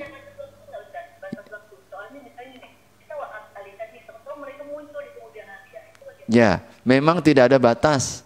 Tidak ada batas sehingga konsekuensinya memang ibu sekalian. Jadi sama ya, seperti kalau kita menemukan barang ya, kita menemukan barang, memang kalau dalam hukum ya, menemukan barang itu dan itu barang berharga diumumkan selama setahun. Jadi kalau setahun belum ada yang memiliki, maka kita berhak untuk memilikinya. Itu kalau barang temuan ya. Tapi ini kan bukan barang temuan. Kalau mau kita konversikan dan kita analogikan dengan barang temuan, ya kita umumkan mungkin setahun 2 tahun. Ya sama seperti kalau keadaan kita, dan saya pernah mengalami ya. Jadi tanah SMP yang kami dapatkan itu sesungguhnya nggak jelas siapa ininya yang menerimanya, sehingga kemudian bukan tidak jelas ininya. Jadi ada ketidakjelasan karena sertifikatnya hilang. Maka diumumkan 3 bulan kan, 3 bulan diumumkan di media massa, tidak ada mengklaim, baru kemudian dibuatkan sertifikat baru. Sehingga bisa saja memang ini tidak tertulis ya. Kalau kita analogikan selama setahun, bolehlah kita setahun kan begitu. Jadi kita setahun umumkan, kalau tidak ada yang kemudian merasa yang ditunggu juga tidak ada, berarti yaitu kembali kewenangannya kepada kita untuk kita alihkan kemana. Memang menjadi masalah kalau suatu ketika setelah setahun kemudian ada pihak yang mengklaim ini adalah hak kita. Memang secara hukum, jadi secara hukum kita harus meminta izin kembali. Jadi meminta izin kembali kepada beliaunya, ini sudah saya wakafkan dan wakafnya ini sudah dibangunkan masjid misalkan. Ya harapannya dia meredhakan itu, tapi seizin dia. Jadi tapi kalau andai kata dia tidak ingin, tidak mau, memang akhirnya tetap statusnya kita harus mengembalikan. Ya, kita harus mengembalikan kepada yang punya itu. Jadi karena memang ini bukan dalam prinsip agama itu kepemilikan tidak mungkin akan berubah atau berganti kecuali seizin. Jadi izin pemilik itu sangat tinggi nilainya. Sehingga kalau sang pemilik kemudian tidak meredhakan, maka dia wajib mengembalikan. Kasusnya sama persis ibu-ibu sekalian seperti yang diceritakan oleh Nabi, 3 orang yang terjebak dalam goa. Salah satunya siapa? Orang yang punya karyawan, tidak diambil gajinya. Gajinya nggak diambil, akhirnya diinvestasikan. Dulu belum ada investasi macam-macam ya, diinvestasikan dalam bentuk peternakan. Sehingga dari gaji yang belum diambil itu menjadi peternakan yang sangat banyak. Bahkan dikisahkan 1 padang rumput itu peternakan dia hasil dari investasi gaji yang belum diambil. Ternyata orang itu datang. Masya Allah, orang itu datang. Disampaikanlah, mana gajiku dulu aku pergi, belum sempat untuk mengambilnya. Ternyata dia berikan. Dia berikan gaji, disampaikan, kalau engkau ingin mengambil, itu semua padang rumput peternakan adalah milikmu dari hasil gajimu yang sudah dikelola, bahkan dikembangkan. Maka beliau mengatakan, ya Allah kalau itu amal baikku, angkat batu yang menutup pintu goa ini. Jadi sehingga diangkat oleh Allah ya. Tapi pelajarannya apa? Pelajarannya bahwa memang nggak ada batas limit sesungguhnya. Jadi berapa puluh tahun mungkin itu sampai dari gaji yang dikembangkan, diinvestasikan sampai menjadi peternakan yang sangat besar. Dan itu haknya dia. Sehingga cerita itu memberikan pelajaran kepada kita bahwasanya itu tetap milik saudara kita. Selama belum ada akad ya, pelimpahan apakah hibah ke, jadi wakaf ke, jadi sedekah ke, kan belum ada itu. Mau dijual ke, nggak ada kan? Sehingga statusnya tetap status saudara kita. Sehingga sewaktu-waktu kalau saudara kita ingin menarik kembali, hak bagi dia. Jadi hak bagi dia, dan tidak bisa misalkan dalam cerita hadis Bukhari itu, ini kan kau sudah lama masalah, kau sendiri tidak mengambil, sudah saya investasikan, sedang sudah berkembang ini. Bukan begitu. Tetapi ternyata kepemilikan itu juga diisyaratkan melalui hadis ini bahwasanya tetap menjadi pemilik yang pertama. Nah, kita hanya mendapatkan amanah.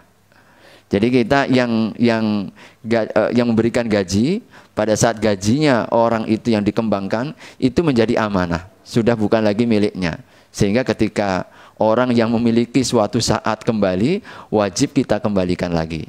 Jadi karena transaksinya, akadnya adalah akad amanah dan bukan akad profit ya. Kecuali kalau akadnya profit. Tapi kan nggak ada ya, makanya dikembalikan semua berikut hasil investasinya. Itu juga pelajarannya ya.